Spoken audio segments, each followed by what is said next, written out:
आज के वीडियो में हम लोग देखेंगे अभिकारक और उत्पाद के बारे में। ठीक है, इसके पहले हमने आपको रासायनिक समीकरण क्या होता है इसके बारे में आपको बताया था कि रासायनिक समीकरण कैसे लिखा जाता है। मैं आगे इसको पूरा डिटेल में लिखना सिखाऊंगा कि रासायनिक समीकरण को और भी बेहतरीन तरीके से लिखने का कौन कौन सा तरीका है, और भी बहुत सारे इसके तरीका लिखने के हैं। तो आज बस हम लोग ये समझते हैं कि अभिकारक और उत्पाद क्या होता है। जैसे जो आपके सामने ये रासायनिक समीकरण लिखा गया है, इसको हम लोग कैसे पढ़ेंगे कि कार्बन ऑक्सीजन के साथ क्रिया करके क्या बना रहा है, कार्बन डाइऑक्साइड। ये हमारी एक रासायनिक समीकरण है। कार्बन ऑक्सीजन के साथ क्रिया करके कार्बन डाइऑक्साइड बनाता है। ठीक है, अब इसमें जो कार्बन और ऑक्सीजन है इसको बोला जाता है अभिकारक, और जो CO2 कार्बन डाइऑक्साइड बन रहा है इसको बोला जाता है उत्पाद। अब इसका नाम अभिकारक क्यों पड़ा, उसका नाम उत्पाद क्यों पड़ा, इसके बारे में समझिए आप। जिससे इसमें एक शब्द छिपा हुआ है अभिकारक में, आपको दिख रहा होगा कारक। कारक कारक का मतलब होता है काम करने वाला, काम करने वाला। ठीक है, आप हिंदी में भी इसको पढ़े होंगे कि कारक का मतलब होता है काम करने वाला, या जो कार्य करता है उसी को हम लोग क्या बोलते हैं, ये कारक है। तो अभिकारक, और एक बात और समझना, अभिकारक का दूसरा नाम क्रियाकारक भी है। तो क्रियाकारक नाम इसलिए पड़ा है क्योंकि यही लोग आपस में क्या कर रहे हैं, क्रिया। कौन? ऑक्सीजन और कार्बन। ऑक्सीजन और कार्बन आपस में क्रिया करके क्या बना रहे हैं, कार्बन डाइऑक्साइड। ये लोग कार्य करने वाले हैं, इसलिए इसका नाम पड़ा है क्रियाकारक, इसका नाम बोला जाएगा अभिकारक।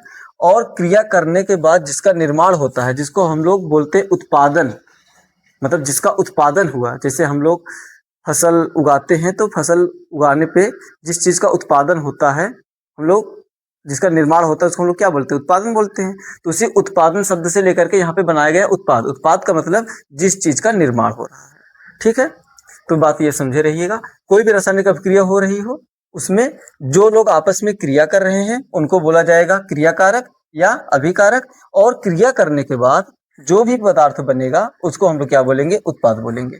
क्योंकि ये निर्माण होने वाला, उत्पाद का मतलब निर्माण होने वाला।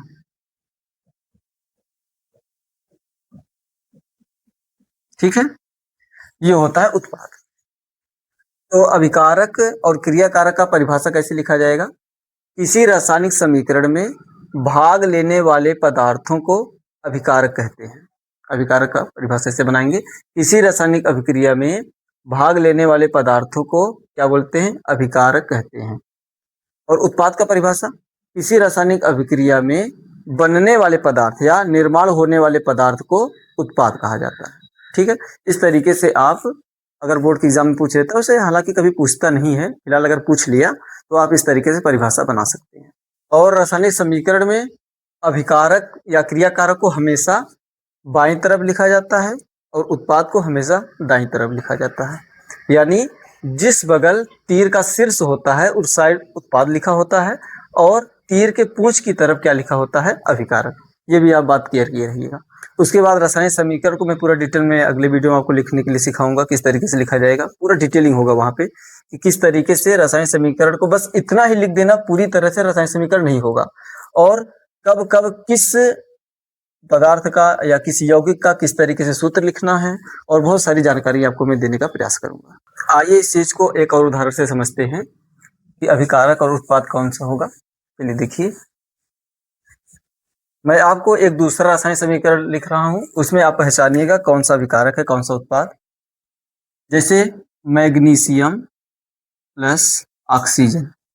मैग्नीशियम ऑक्सीजन के साथ क्रिया करके मैग्नीशियम ऑक्साइड बनाता है।